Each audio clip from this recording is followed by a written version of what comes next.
Hi, and welcome to Filmmakers Compass Podcast, a show where we talk about movies and, well, more movies. I'm Dman, and I'm joined by no one.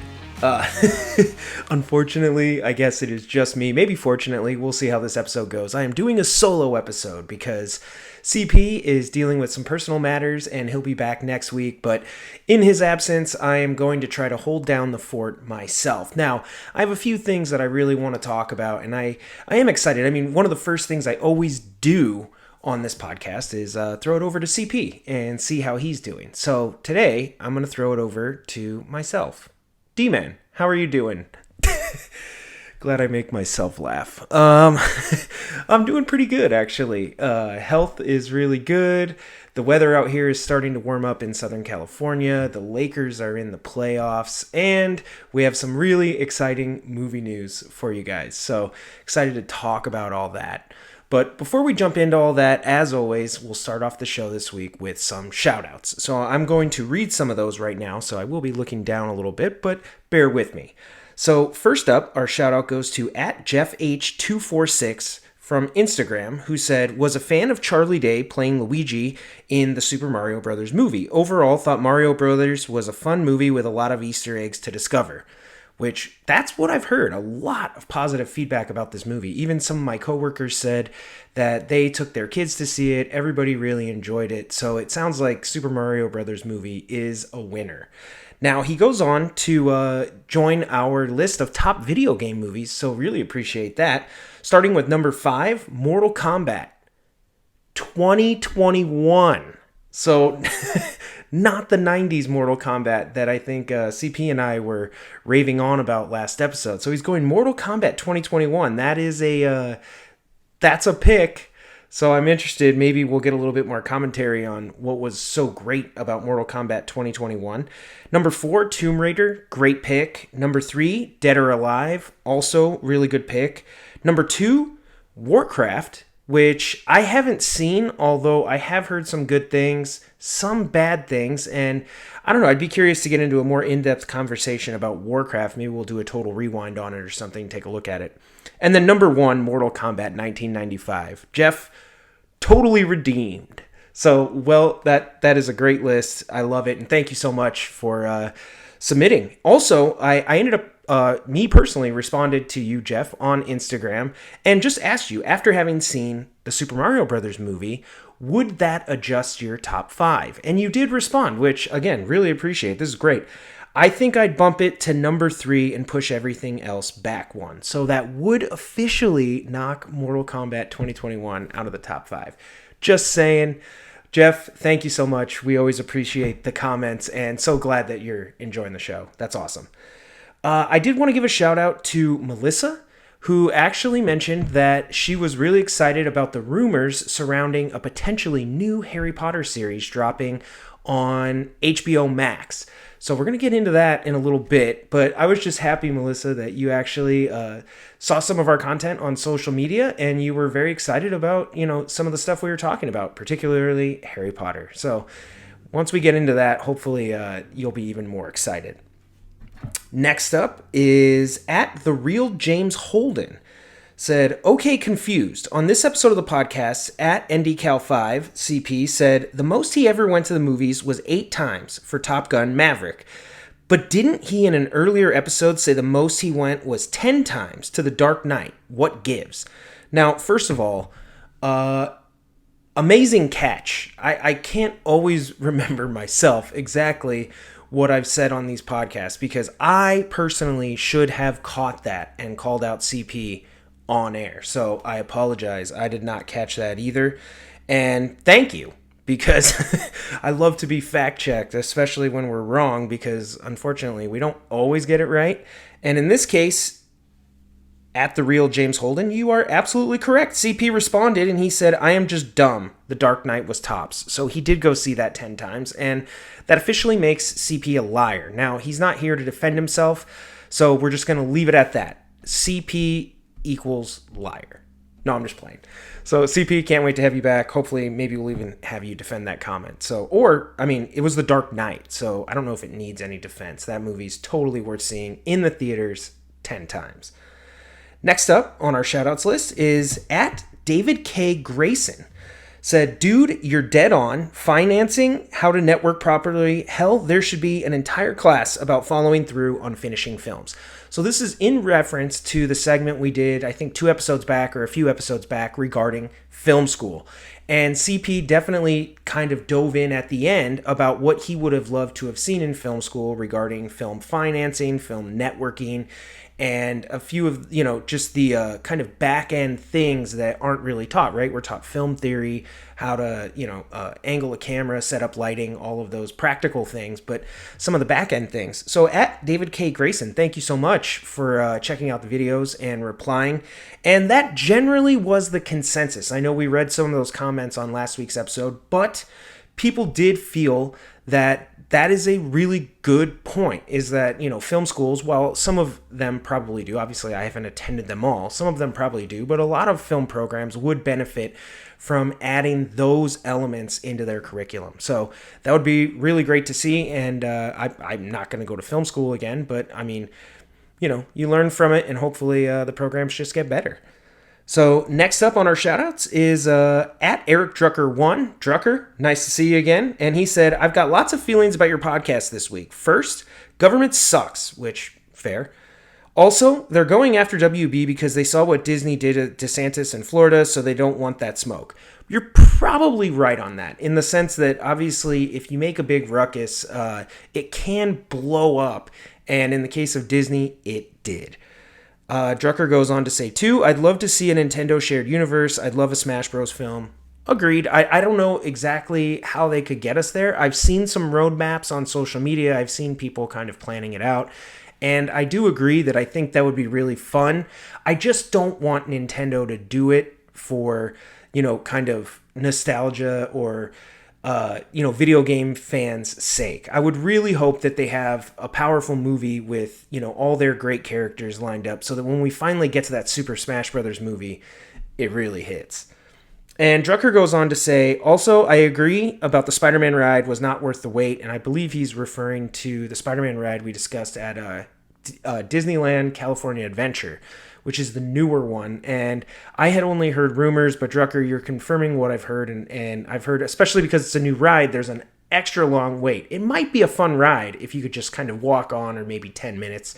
No biggie, you have a good time. But when you got to wait like 2 hours and then you get on and you're like, I feel you. And I also feel this. The Star Wars rides are way better. That's just a fact. I mean, Rise of the Resistance, I've said it a few times now on this show, absolutely amazing. And Star Tours, a classic from, I believe, the 90s, but just a staple of, the Disney theme parks. So, Drucker, you go on to finish with your top 5 video game movies. Number 5, Final Fantasy VII Advent Children. Great pick. I actually really like that, and I don't even know if we actually brought that up. I did bring up Final Fantasy Spirits Within, which was kind of my swing and a miss. And I think, honestly, that Final Fantasy VII Advent Children is probably objectively a better movie. I just picked Spirits Within because of my film-going experience with it. Number 4, Warcraft, as we mentioned above, with Jeff H246. That's a good pick. I like that. And number 3, Mortal Kombat, which I can only assume you mean the 90s version. So, just kidding. You said Mortal Kombat 2, which is the 90s version, and you said, I'm sure I lost CP here, which you are correct. I love the movie. It's like one of those bad movies that I can definitely watch, but again, just looking at it and putting it at number 3 on your best video games movies list, it's a little high. Number 2, Doom, and I believe that's the version with The Rock. I think it was The Rock. I think it was. And that was pretty cool. I think at the time, they introduced some real first-person, FPS versions in filmmaking that was kind of cool. It was fun. I liked it. Again, I don't know if I'd put it at 2, but I definitely had fun. It was very much like the video game. And to me, that's what the fans came for. So they really kind of gave people what they wanted. And number 1, Silent Hill. And Drucker said, this movie is so good. So that's actually one I haven't seen, so I can't confirm, and I'm going to trust you here, Drucker, that Silent Hill is awesome. Anybody else, if you would like to confirm, let me know. Would love to hear it. And for our final shout out, I would just like to give a big happy birthday shout out to Sean Gasson and the twins. So I hope you have a fantastic birthday and a fantastic birthday week. Month. Is month too long? We'll leave it there. So that does it for our shout outs this week.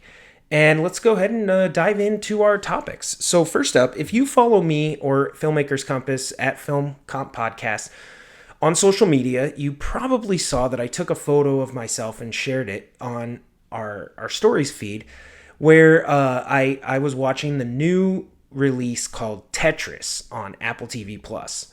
So I wanted to talk about that for a second, and I'm not really going to get into spoilers per se. I just wanted to kind of give my opinion on the movie, which I thought actually was really good. It was very entertaining.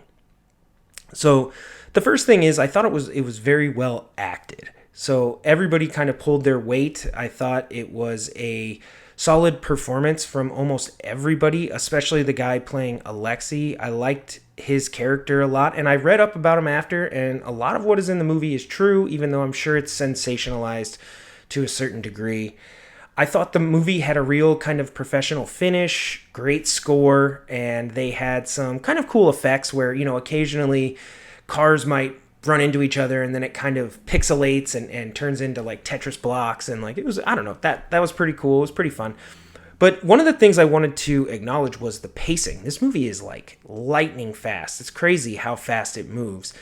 And I think it benefits the movie because of how kind of, in a way, boring the subject matter is. The movie is literally built around the concept of who owns the rights to Tetris, so that our main character, the protagonist, can secure those rights for an American release with the Game Boy. And so it's really just a movie about people trying to secure rights. And the filmmakers do a good job here with the pacing to not only keep this interesting, but kind of take somewhat boring subject matter, sitting around a boardroom table, just kind of talking stuff out, and making it, really interesting. They're raising the stakes. They're constantly throwing swerves at you so that, you're always a little bit on your toes. And what was really cool about this, too, is obviously I'm crediting the filmmakers here, but this is based on a true story. And what blew my mind is when I went and looked up whether or not all of this was true after the fact, it ends up that a lot of it was true. So a lot of those swerves, a lot of those things did happen. Although what I'm getting at, though, for the pacing of the film is that this all takes place over like a couple days. I don't know if that's how that all actually played out. That was done, I think, for the movie, but it works really well to the film's benefit because it just feels like they're always adding, new obstacles, greater stakes, and constantly kind of switching things on the viewer. So we know where it goes because, if you grew up in the 80s or the 90s, I had a Game Boy. I remember having Tetris. I know the outcome here, but I found the movie to be very entertaining. So I really enjoyed it, and I would actually recommend it. If you have Apple TV Plus, I'd recommend giving it a shot. Check it out, and you guys let me know what you think, because, like I said at the top of this show, I'm not always right. Wrong. I am always right. No, I'm just kidding. Next up, I wanted to talk a little bit about some of the announcements that came out of Star Wars Celebration out of London, as well as the HBO Max or Max Discovery event. So we got a lot of new announcements about new content, which is very exciting, especially for me because Star Wars Celebration is all Star Wars content. This isn't Disney announcing one Star Wars project amidst, Marvel and Disney animation and live action and all this stuff. No, it's all Star Wars, which, you guys can tell here, Star Wars, right? So there was actually quite a few things that they announced. The first being that they now have a feature film plan for the future of Star Wars. And they officially announced 3 new films in that lineup. So the first one being a film that essentially follows the first Force user, maybe the first Jedi. We don't know. We'll probably find all that out. The second film is a kind of conclusion Avengers Endgame, mashup style to the Mandoverse. So this would bring everything from the Mandalorian. I think obviously this kind of draws in elements of Rebels. It would bring the Book of Boba Fett, as well as the new show coming out in August, Ahsoka. And I think it would tie up all the major loose ends in those series. So, and that's interesting. I'm not sure. I mean, it's kind of cool that they're going to switch it to a movie. I don't know. I'll get to that in a second. And then the third and final film is a continuation off of the sequel trilogy, which will again follow Rey as she attempts to build a new Jedi Order. So, first of all, let's talk about the first movie. Now, I want to read a quote because it looks like this movie is going to be directed by James Mangold. And he's directed things such as Logan. He's doing the upcoming Indiana Jones and the Dial of Destiny. And basically, this takes place a long time ago in a galaxy far, far away. But let me read a quote from Mangold himself where he kind of describes his vision for the movie. He says, "I wanted to make a kind of Bible movie, a kind of 10 Commandments of Star Wars, kind of a Cecil B. DeMille film about the arrival of the Force. It's a movie that both connects to the worlds we know, but is also far enough away from it that I think there's a lot of opportunities to tell a story freely, also, and not be so incredibly tied in the knots and different story strands that are already in place." Now, my official hesitation with this movie upon the announcement was that, hey, does this connect in any way to any larger Star Wars story? Now, I don't think any movies that come out need to connect to the larger Star Wars universe necessarily. When I say that, what I'm referencing is this a Star Wars story movie? Now, we saw Rogue One and Solo as examples of those from the previous Disney theatrical releases. Well, Solo didn't do very well, and my understanding was that Disney wanted to abandon the A Star Wars Story solo film concepts and get away from those kind of one-off films. And yet here they are sort of doing it again. And that was a little interesting to me because of all of the news we've heard around, how Solo is the, lowest grossing Star Wars movie and all that stuff. So I was surprised to hear that. But based on this quote, I'm very, very excited because one of the things this does is it allows the storytellers to tell a complete story. They can kill off characters, they can change things, they can alter stuff without affecting the rest of the Star Wars universe.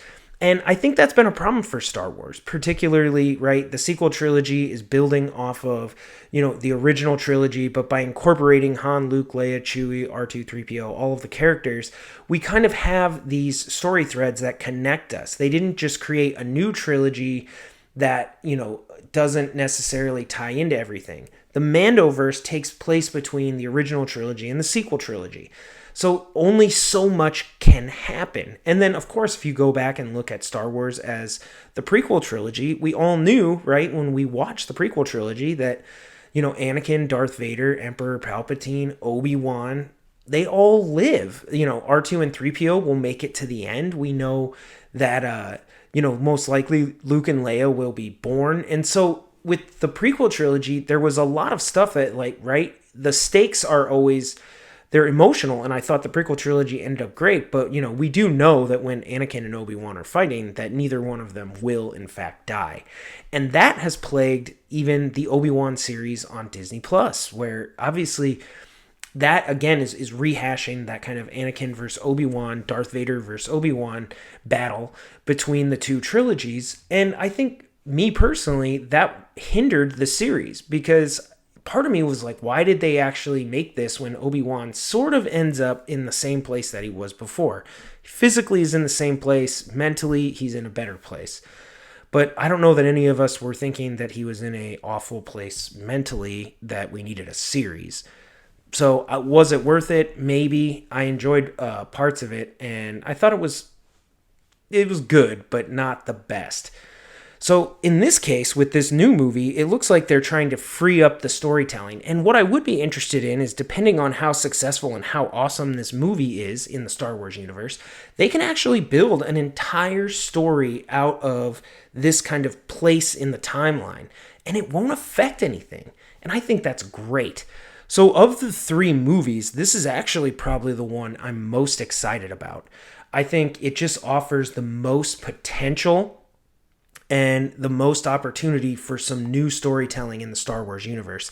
And since Disney's purchased Star Wars, that's really something I've been looking for is can we get some, new stories, new characters and not always have it tie in to the original trilogy.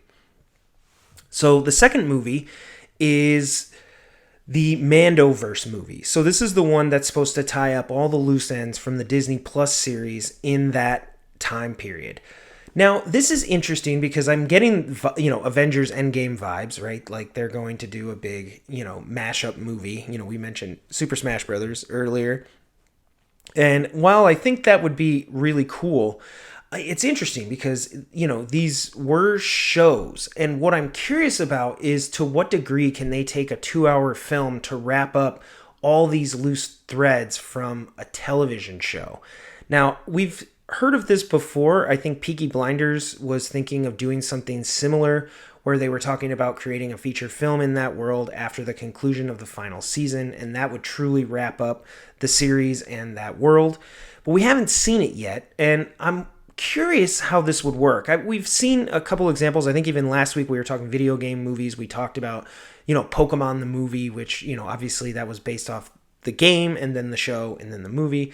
So we've seen a little bit of this, but, I would really be curious how they are going to set everything up to pay out in a 2-hour film, because 2 hours compared to the length of a series just doesn't seem like enough time. And we're not even just doing this as the conclusion to, say, The Mandalorian.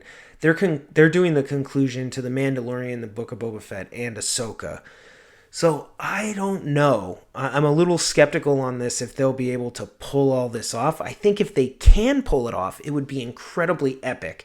And as I mentioned earlier, I think they're even pulling story threads in from Rebels. And I believe, let me see, Dave Filoni had a quote here where he said that this was supposed to be inspired by the events of Timothy Zahn's Heir to the Empire trilogy, which if you, grew up in the 90s like me, you know that those books came out and were part of, really kind of kicked off the major extended universe of Star Wars, introduced Grand Admiral Thrawn and all these different things. So I love that they're taking inspiration from that series, but at the same time, that's I think at least a 3-book series by Timothy Zahn, although I think he's written more books than 3.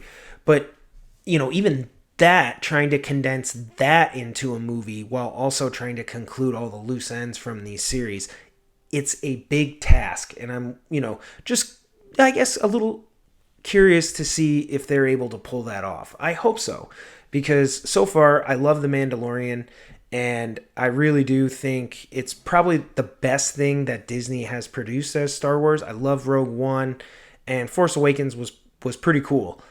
Definitely a nostalgia trip. But The Mandalorian has really introduced some great new characters and some cool, kind of cultural things for the Mandalorians. And that I all love. So I hope they can wrap it up properly. And then finally, we have the sequel movie to the sequel trilogy, which is Rey building up a Jedi Order. Obviously, I think she's going to run into probably some dark forces, evil forces out there. This is a movie that is, again, completely open-ended, right? We no longer are bound to the history of Star Wars, because hopefully what happened in Rise of Skywalker is like, that's the end of that. And whatever we do going forward is, a whole new story, and we're not looking backwards.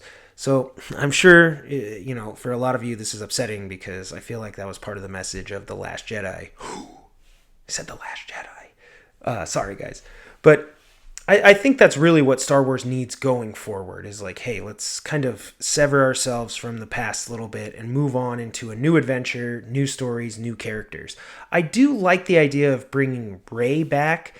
She's familiar. She was actually one of the things I think people actually enjoyed about the sequel trilogy. I know I did. I thought her character was cool. I also know that Rey as a character did get a lot of criticism, particularly after The Force Awakens, of being a typical Mary Sue, which, if you don't know what that is essentially somebody who can just get powers and knowledge and things kind of out of nowhere, and they're just powerful for kind of no reason. This is a trope that, you might see in other movies. So there were criticisms of the character of Rey, and maybe this is an opportunity not to correct those criticisms, but to build something better going forward. Because I don't think anybody was really knocking Daisy Ridley's performance. I genuinely enjoyed it, and I'm looking forward to seeing her back on the big screen as Rey. So hopefully they're going to be building, something better going forward, and we can kind of leave the sequel trilogy where it is, and we don't need to harken back to it or anything. Don't bring back Palpatine again. Let's just don't do that. And this is a movie that I think, me personally, I mentioned probably, months ago on this podcast. I would have loved to have seen a threat from outside the galaxy, a really powerful threat that doesn't necessarily have access to the same powers that the people in our galaxy have. And I would like to see someone, really challenge the New Republic, the galaxy, the whole thing, and kind of, not necessarily just be another Empire clone. That would be cool. So I don't know if that's what's going to happen. They haven't really announced too many details from this, so that's all still up in the air. But Star Wars on the big screen, very excited, and that's definitely something I'm looking forward to. All 3 films, because I follow all of the shows. I'm interested in a brand new take on the origins, and I'd love to see where they can take it in the other direction. So thought this was great. But that's not all we got.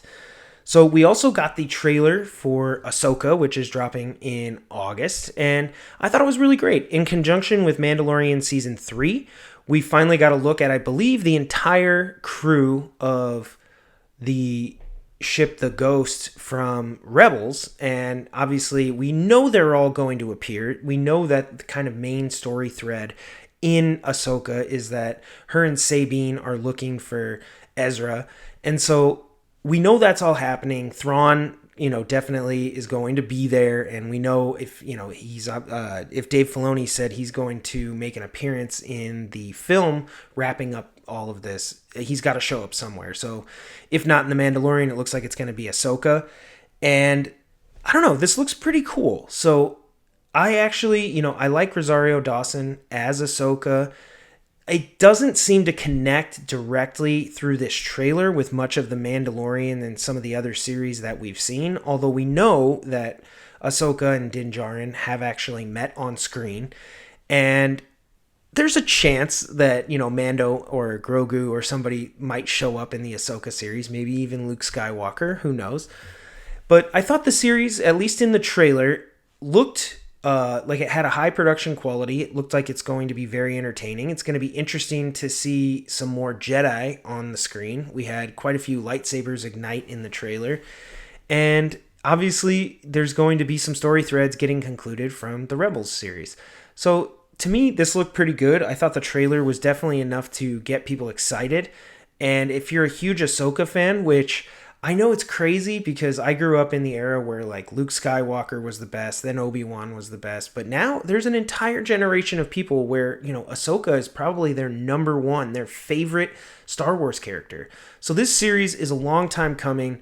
And I think the character itself has grown so much from the Star Wars Clone Wars movie all the way to getting her own series that I'm very excited. And I think this character has so much, more potential on top of all the greatness we've already seen.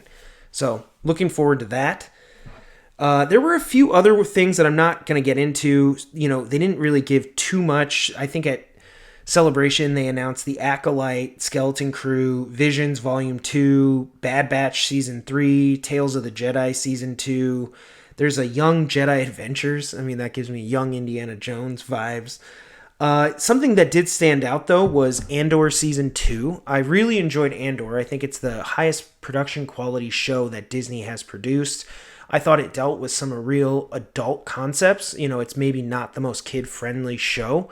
And even though they kind of split the series up into 3-episode blocks and didn't necessarily have a long-running narrative, they were very fascinating 3-episode blocks. There's a heist, there's a prison escape, there's kind of the main story thread about liberating a town and all this stuff. I thought, Andor was really well done. Even though I mentioned earlier, The Mandalorian is probably my favorite thing Disney's produced. I think Andor and Rogue One, especially when you combine them, I hope after season 2 and we kind of catch up to where Rogue One is at, that might be the best thing Disney has produced. That, from beginning of Andor 1 all the way to the end of Rogue One, could be incredible. And I'm interested to see how they kind of tie season 1 into Rogue One, and hopefully Andor season 2 is great. So yeah, that's very exciting. As far as Star Wars Celebration, I think that was most of the announcements that I wanted to talk about. But I also know that there was some big stuff announced on HBO Max and Discovery. So the first major news out of that was that HBO Max will no longer be HBO Max. So I think CP alluded to this on a previous episode. It might have been last week's because we were talking about Warner Brothers Discovery. And they are changing their name to just Max.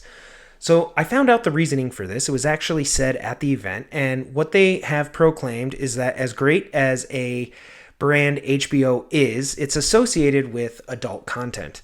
And they didn't think that it was very family friendly or children friendly, and they felt that people of those age ranges or that audience segment were ignoring them as a streaming platform, and they wanted to change that. So they're just rebranding, even though HBO is still absolutely a part of Max.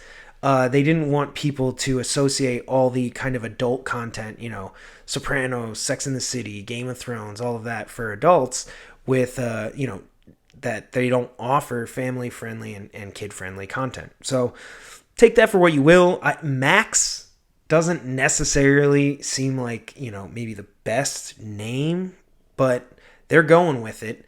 And if you're fortunate enough to be going down the rabbit hole on social media, keep an eye out for some of the memes where people have essentially taken all these brand names and reduced them to like one word names that no longer mean anything. It's pretty funny. And I mean, I don't know, HBO Max, it's tough because Max just doesn't have like a brand.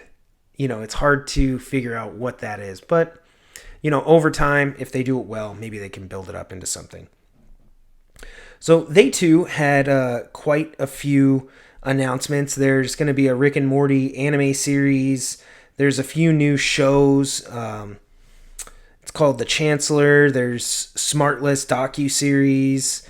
They had quite a few things, Gremlins, but the two big ones that really stood out for me, they have a new Game of Thrones prequel coming out. I'm not a big Game of Thrones guy. I've never seen the series, which I know everybody's told me to see it. I haven't seen it, and I guess it's blasphemous. I get a little bit of a pass these days because I know how it ended, and people now are not as hot on it as they were when they were giving me a bunch of crap. But I heard the new prequel series, House of Dragon, was really good, and they're going to do another prequel series. I believe the author of the books is at least rumored to be involved. I know he was involved in House of the Dragon.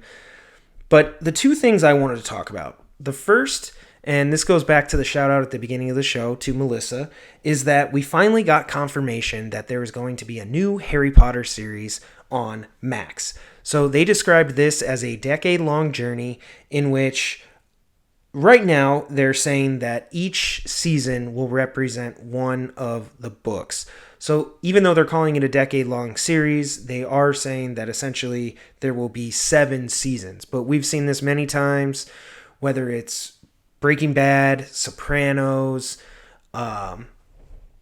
Ozark. Sometimes they split seasons into 2 parts. So I'm guessing once we get to the larger books towards the end of the series, that's what'll happen here, is that we'll have like a season 7 part 1 that'll be 6 episodes or 8 episodes, and then a season 7 part 2 that'll be another 6 or 8 episodes. That's just my take. That's my guess. And what they did say is that by making it a series, there is an opportunity to be a little bit more faithful to the books. So that's interesting because obviously when they made the movies, I feel like they did a pretty good job of capturing the spirit of what the books were about. John Williams nailed the score. I think the casting was absolutely a home run. And then Hogwarts. They made Hogwarts and magic feel, I think, the way the books make you feel. It elicits that type of emotion. And maybe they weren't accurate in every sense of the word, and there's definitely some storylines from the books that get dropped that maybe might make an appearance here. So that could be really cool. I read the books, and I think the books are absolutely fantastic. And I'm looking forward to, kind of a more in-depth dive into Harry Potter. So one of the other things I noticed was they did release a trailer for this, although really it was just a shot of Hogwarts and then the Harry Potter logo. But something that did strike me was that they did generally keep the same aesthetic that they had in the films, meaning that Hogwarts looks like the Hogwarts that we got in the movie in this promotional video. Harry Potter, obviously that's stylized after the title text on the books, but still has that kind of 3D-esque feature to it, almost like it's floating, and that appears to be intact, as well as the music. It's the iconic Harry Potter theme that we know, which makes me think that they will be keeping and incorporating certain elements from the films that are beloved and worked really well. So I have a guess that the Harry Potter theme, will make an appearance, which is great because John Williams, home run, knocked it out of the park. And the other thing that really stuck out to me, not struck out, all these baseball references. The other thing that stuck out to me was Max announced a Penguin show taking place in the Matt Reeves The Batman universe. So in addition to announcing that they are doing The Batman 2, which I'm not going to talk too much about here because I don't think they got too into what that movie's going to be about yet. A lot of the focus was on Penguin. I thought the trailer was really good. In the Batman, we talked about this a little bit on the podcast. One of the things I think they did right was Gotham City. It was definitely a dark place, a crime-riddled town, and it was hard to trust anybody, which is kind of what I think of when I think of Gotham. So they nailed that, and I thought the Penguin was really good as a character. Not only did they incorporate elements of things like the Iceberg Lounge and his kind of cooperating with Catwoman and other villains, but they did a good job of kind of making him this crime underlord rather than just like this villain that goes up against Batman. So I thought that was a really good use of the character in the movie, and it looks like they're going to expand on that here. Now, in the trailer, I did not explicitly see Batman or Bruce Wayne, although it's very likely, whether it's in the premiere episode or teased for one of the later episodes, that Batman will indeed make an appearance. I think it would be incredibly a missed opportunity if they weren't able to somehow incorporate Batman into this series. But I do love the character of the Penguin. I thought Colin Farrell did a great job. I actually think it's hard to tell that that's Colin Farrell. I mean, if you look close enough, I get it. But generally, I think they did a good job of kind of making him very Penguin-esque. But yeah, again, he's not the Penguin we got in Batman Returns. This kind of dark, gothic, black blood, baby that was thrown overboard, into a river, and, he's coming back for his rightful throne. No, he's actually the crime underboss that he should be, and I love that. So those were really the main things that were announced out of these two events. I wanted to talk about them a little bit just because I had made some videos regarding these announcements. And I don't know, I felt that they're only like a minute long, these reels. And I don't know if I was able to kind of explain myself as clearly as I wanted to. So I figured it's worth, I got a solo episode. I'm going to talk about the things I want. And, Star Wars is always at the top of that list. But some exciting news and some great content coming out soon. So pretty cool. Now, here is the last thing I'm going to talk about on this episode. And these also, one of them came out of Star Wars Celebration, but it's the announcement that right now, currently, as a celebration for the 20th anniversary, Lord of the Rings Return of the King is in theaters. So you can actually go see this right now, which is incredible. And I think I'm going to try and go, even if I have to go alone. I mean, and to any of you out there, I wish you could accompany me to go watch Lord of the Rings in the theaters.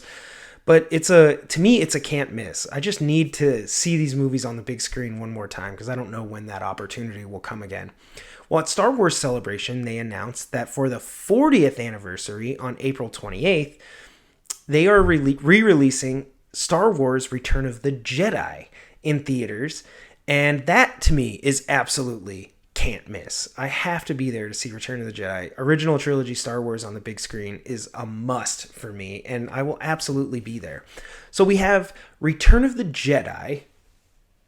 Where is it? Oh, there it is. Return of the Jedi and Return of the King. And this question was posed to me by one of my friends. Shout out to Anthony. He asked me, would I rather see Return of the Jedi or Return of the King in theaters?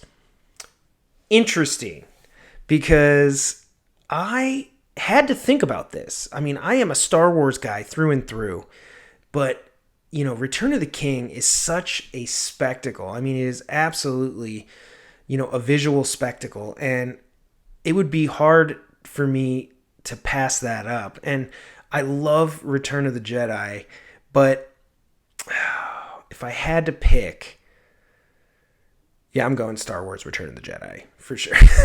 Hopefully I get to see both of them on the big screen, and maybe I'll give you a definitive answer on which one was better. I have seen both of these on the big screen before. Return of the Jedi with the special edition release in 97, 98, and Return of the King in 2003. I went to the midnight show. So absolutely incredible. One of my best theater going experiences ever. I think I've actually told some of those stories on this podcast, which, incorporate Sean, who... Happy birthday, shout out. But if I had to pick, if I could only go to one, I think I would pick Return of the Jedi. So, but that's a hard decision, and thankfully I don't actually have to make it. I can go see both. So, win-win. But let me know, what do you guys think? Which one would you pick? And what of all the announcements are you most excited for? I'm curious because there were so many that it was hard really to condense it all to exactly what I'm going to be able to watch, because unfortunately I haven't seen everything, and as much as I try to watch everything new that comes out, still haven't seen it all. So I got to work in some stuff before some of this new content comes out. And then finally, if you've seen Tetris or are thinking about seeing it, shoot me a comment. Let me know. Send me your review and let me know what you think. I really enjoyed it, and if you haven't, I do recommend it. So for my solo episode, that actually does it. That's the conclusion of the show this week. So I just wanted to thank everybody for tuning in.